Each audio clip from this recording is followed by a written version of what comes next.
one of the things that is really important to me, and more important to me now than ever, is character development. Now, when you're in a series, the second and third book, you start to get to know the main characters, your protagonist, and then their band of merry men that always go along with them in your books. And so it gets a little bit easier to write those, but you still have to have, whoever your other characters are, particularly in murder mysteries. You have to be establishing your the why that your characters might murder someone in your book.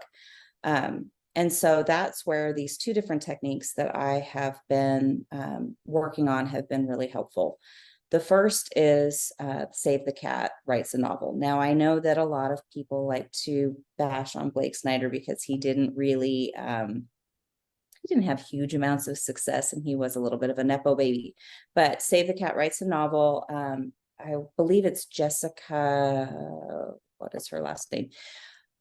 Save the Cat writes a novel is an adaptation to the screenwriting book Save the Cat, and her name is Jessica something, and I cannot remember what her last name is. But what's helpful in that is that it sets up these beats for your story, so the journey that your characters are going to go on, where things are supposed to be happening in terms of the action, in terms of the story arcs, the character arcs, things like that.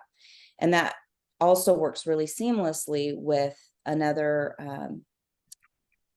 technique that I think is kind of an amalgamation of a bunch of different ones. But there's a Scottish woman named Rachel Stephen, is Stephen, I believe.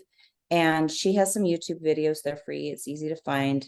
She uses something called the plotting embryo. And the plotting embryo is something that I do before I start any book now. And that is because I want to know and understand what my main characters in particular are going to be the journey they're going to be going on, and what needs to happen. So the gist of it is kind of like the hero's journey. Like, they start off at their first point where they are in their comfort zone, and then the catalyst happens. What is the catalyst, and how is it compelling enough to get them to move out of their comfort zone? And then they start on the journey, and the idea is that the journey is going to change them, so that by the time they get back to where they started, they're not the same person anymore. They've been through something, and there has to be good reason for that, to do that. And you also have to understand who they are and what they're willing to do to get there.